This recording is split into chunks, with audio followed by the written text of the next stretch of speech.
La femme vit que l'arbre était bon à manger, qu'il était un plaisir pour les yeux, et que l'arbre était désirable pour rendre intelligent. Genèse 3:6.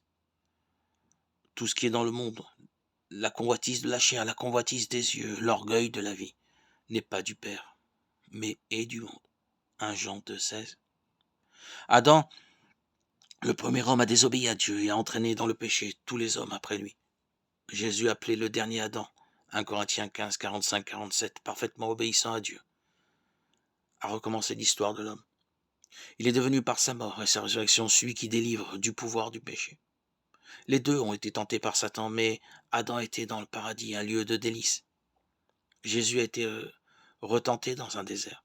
Adam avait une nourriture abondante, tout arbre bon à manger, Genèse 2:9. Jésus a été tenté après avoir jeûné pendant 40 jours. Il avait faim, Luc 4:2. Adam cohabitait avec des animaux paisibles. Jésus était avec les bêtes sauvages, Marc 1:13. Satan les a tentés l'un et l'autre en cherchant à les faire douter de la parole de Dieu et de sa bonté. Genèse 3, 1, 5, Luc 4, 1, 13. Il a utilisé la convoitise de la chair, un fruit bon à manger, changer des pierres en pain, la convoitise des yeux, un plaisir pour les yeux, posséder des royaumes, l'orgueil de la vie, le désir de devenir intelligent, se croire invincible, tout-puissant. Adam a douté de Dieu au sujet de ce qu'il lui a dit. Il a succombé à la tentation.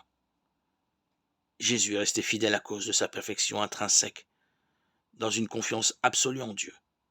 Il a opposé à Satan des textes de la Bible. Il est écrit devant lesquels Satan a dû s'incliner, Luc 4, 13.